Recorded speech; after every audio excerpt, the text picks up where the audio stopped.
Hello everyone, कैसे आप लोग। This Aamir sir, welcome to education by Aamir. तो देखो जो है कि मैं जो है कि इस वीडियो में जो है कि आपका इलेक्ट्रिसिटी चैप्टर स्टार्ट कर रहा हूँ। बहुत सारे बच्चे जो है बोला था कि इलेक्ट्रिसिटी स्टार्ट कर दो, इसलिए मैं जो है कि फाइनली जो है कि मैं इस टॉपिक को स्टार्ट कर रहा हूँ। ठीक है, अब देखो इस टॉपिक जो है कि आपका जो इलेक्ट्रिसिटी चैप्टर है ना, ये जो कि बहुत इंपॉर्टेंट आपका चैप्टर है ना, क्लास 10th में भी, और ये चैप्टर जो है कि आपका क्लास 12th में भी है। ठीक है, तो अगर जो है कि आपका बेसिक क्लियर जो है कॉन्सेप्ट, अगर जो है कि आपका बेसिक कॉन्सेप्ट क्लियर रहेगा तो जो है कि आपको वहाँ प्रॉब्लम नहीं होगी। ठीक है, तो देखो जी अगर जो कि चैप्टर आप अच्छे से पढ़ लोगे तो आपको जो है कि magnetic effect of electric current में प्रॉब्लम नहीं होगा। तो चलिए जो स्टार्ट करते हैं। अब देखो जो कि इलेक्ट्रिसिटी को स्टार्ट करने से पहले आपको बता दूं, बहुत बच्चों को ये प्रॉब्लम होता है ना कि इलेक्ट्रिसिटी को डिफाइन कैसे करते हैं। ठीक है, तो देखो डिफाइन करने के लिए कोई इसका जो कि फॉर्मल डिफिनेशन है नहीं, है ना, लेकिन आपको जो है कि कॉन्सेप्चुअल इसको डिफाइन कर सकते हो आप जो है कि ऐसे कि the branch of physics in institute of the electric charge is called electricity. ठीक है, मतलब जो है कि फिजिक्स का वह ब्रांच जिसमें जो है कि हम इलेक्ट्रिक चार्जेस के बारे में पढ़ते हैं, वही तुम्हारा क्या है, इलेक्ट्रिसिटी है। ठीक है, अब फाइनली देखिए इसको स्टार्ट करते हैं। तो देखो इलेक्ट्रिसिटी आपको जो है दो टाइप के होते हैं। पहला जो है कि आपका है स्टैटिक इलेक्ट्रिसिटी और दूसरा आपका करंट इलेक्ट्रिसिटी। ठीक है,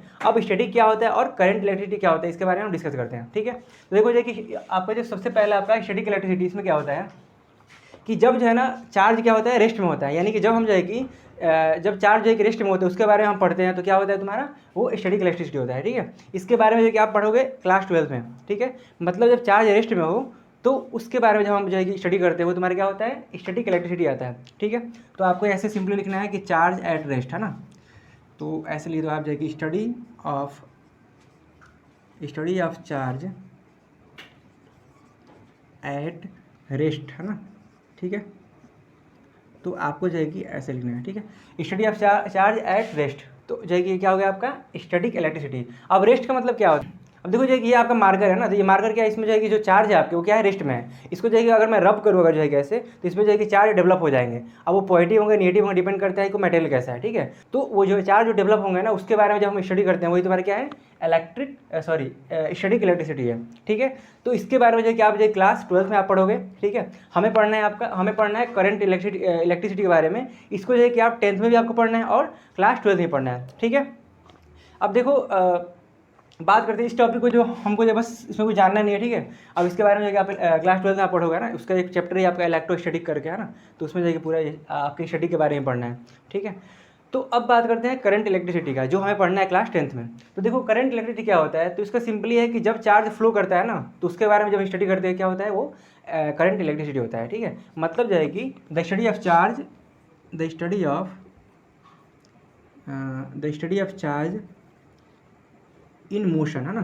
ठीक है, मतलब मोशन में हो या फिर फ्लो कर रहा हो। ठीक है, study of charge in motion इस कारण तुम्हारा क्या होगा, वो करंट इलेक्ट्रिसिटी होगा।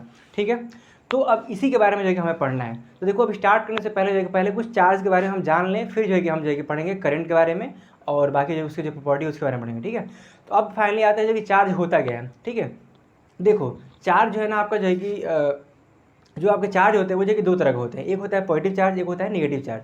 ठीक है, तो उनमें जो है ना, जैसे मान लो अगर जो है कि दो चार्ज है ना, प्लस क्यू एक है और दूसरा क्या है, प्लस क्यू है दूसरा भी। ठीक है, और अगर जो है कि क्या है, माइनस क्यू है और दूसरा माइनस क्यू है, अगर जो है कि माइनस क्यू है दूसरा जो है कि प्लस क्यू है। ठीक है, तो देखो अगर जो है कि चार्ज क्या होंगे, सेम टाइप के होंगे। अगर चार्ज सेम टाइप के होंगे तो इसमें क्या होगा तुम्हारा, इनमें जो है कि होता है क्या, रिपल्सन, इनमें होता है रिपल्सन होगा। ठीक है, इनमें रिपल्सन होगा, यानी कि ये भी क्या है निगेटिव है, ये भी क्या है निगेटिव है, तो इनमें भी क्या होगा, रिपल्सन होगा। ठीक है, इनमें भी रिपल्सन और इनमें भी रिपल्सन। अब देखो जो इनका चार्ज अगर जो कि डिफरेंट चार्ज हो तो उनमें क्या होगा, अट्रैक्शन होता है। ठीक है, यानी कि अट्रैक्शन होगा तुम्हारा, चार्ज अगर डिफरेंट होंगे तो। ठीक है, तो ये अट्रैक्शन होगा। ठीक है ना, यानी कि अगर जो है कि इस चार्ज का जो प्रॉपर्टी है आपका जो है कि अगर जो है कि लाइक चार्ज होंगे तो क्या होगा, रिपेल करेंगे, और अगर जो है कि अनलाइक चार्ज होंगे तो क्या होंगे, अट्रैक्ट करेंगे। ठीक है, तो सिंपल है आपका, ये जो है क्या है, अनलाइक चार्ज है ना, देखो इनका जो ये माइनस है प्लस है, ये दोनों क्या है तुम्हारे, ये देखो माइनस प्लस क्या है, दोनों लाइक चार्ज है, ये भी क्या है, दोनों लाइक चार्ज है, तो क्या होगा, रिपेल होगा। ठीक है, तो फाइनली जो कि आपका जो लाइक चार्ज होगा तो क्या होगा, रिपल्सन होगा, और अनलाइक होंगे तो अट्रैक्शन होगा। ठीक है, अब देखो ये तो होगी इसकी प्रॉपर्टी के बारे में ना, कि चार्ज जो है दो तरह के होते हैं और इनका जो कि अट्रैक्शन और रिपल्सन होता है। लेकिन चार्ज रियल में होता क्या है। ठीक है, अब देखो चार्ज जो है ना वो जो है कि होता है आपका, वो जो है कि होता है Q is equal to n e होता है। ठीक है, वो एन ई के इक्वल होता है। अब एन ई क्या है तुम्हारा, एन जो है ना नंबर ऑफ जो है कि मतलब एन जो है आपका इंटीजर है, मतलब 1 2 3 4 है ना, ऐसे। तो आपका जो है निगेटिव और पॉजिटिव दोनों हो सकते हैं। ठीक है, तो इसको आप ऐसे लिख सकते हो, Q इज इक्वल टू, इसको जो है कि आप ऐसे भी लिख सकते हो, Q is equal to plus minus n e, है ना। क्यों, क्योंकि देखो चार्ज क्या होता है, नेगेटिव होता है ना, यानी कि नेगेटिव हो सकता है और पॉजिटिव हो सकता है, ठीक है। तो एन जाएगा, एन क्या है आपका इंटीजर है और ई क्या है आपका इलेक्ट्रॉन है, ठीक है।